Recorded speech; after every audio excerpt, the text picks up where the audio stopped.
Hi students, I just wanted to do a quick video to show you all how to do a spider graph with regard to your sensitivity analysis in Excel, because sometimes it's not very intuitive. So what I've done is I've set up, I believe it's the same cash flows as example 1 in your notes. So I've gone ahead and put together my net cash flow for my project, as well as I've also set up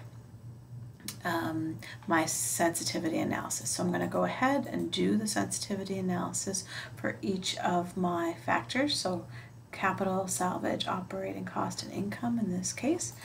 So I'm easily going to just now take my capital factor, multiply it by my net present value. I'm going to add that to my salvage factor, multiply that by my net present value for salvage, add that to my operating cost factor, multiply that by my net present value for my operating cost, and add this to my income factor, multiplied, what is that, by my income net present value.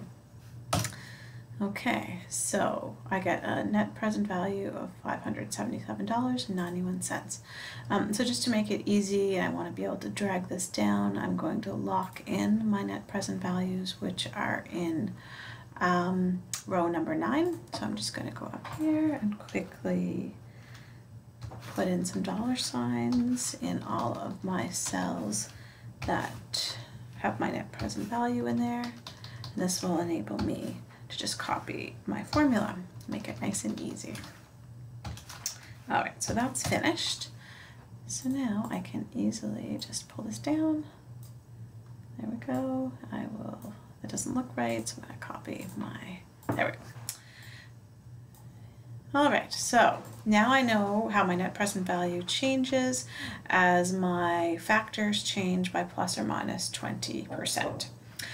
So I want to go ahead and I want to take this data from my sensitivity analysis and I want to create a spider diagram. So what I typically do is just I hit all of the data, so select it all, and you're going to go Insert, Recommended Charts, All Charts, and it's a scatter diagram.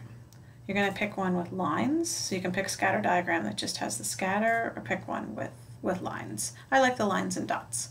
So you can grab it. It's obviously not, it's not going to look like a spider diagram because I selected all of the data. So we're going to pick it and then we'll go in and we will choose our data. Oops. So you can title it whatever you want. I'm going to call it sensitivity. And now what I'm going to do is I'm just going to click on it, and right click, and sorry there, I'm just going to escape. Select data is what we want to hit. So you can see in here, now this is the source of all our data. I picked everything. So I find the easiest thing to do, rather than go in and change these data sources, is just to remove them all and kind of start from scratch. You might have a different way to do it, but this is the way I do it. So this way I can just add what I want to plot. So I'm going to pick each one of my factors, or sorry, of my variables, and I'm going to plot them. I want to have my sensitivity factor along the x-axis, and I want to have my net present value along the y. So I'm going to do that here. So I'll show you how to do capital. So my series name, I want it called capital. I want my x values to be my capital factors, so I'm going to select those. And I want my y values to be my net present values associated with each of my capital factors. So again, I'm just going to select those. And if I expand this, you can see that now it looks like what we want it to look like. Okay, so I'm going to go ahead and I'll do the exact same thing for salvage. Salvage, my salvage factors on the x, and my net present values are on the y.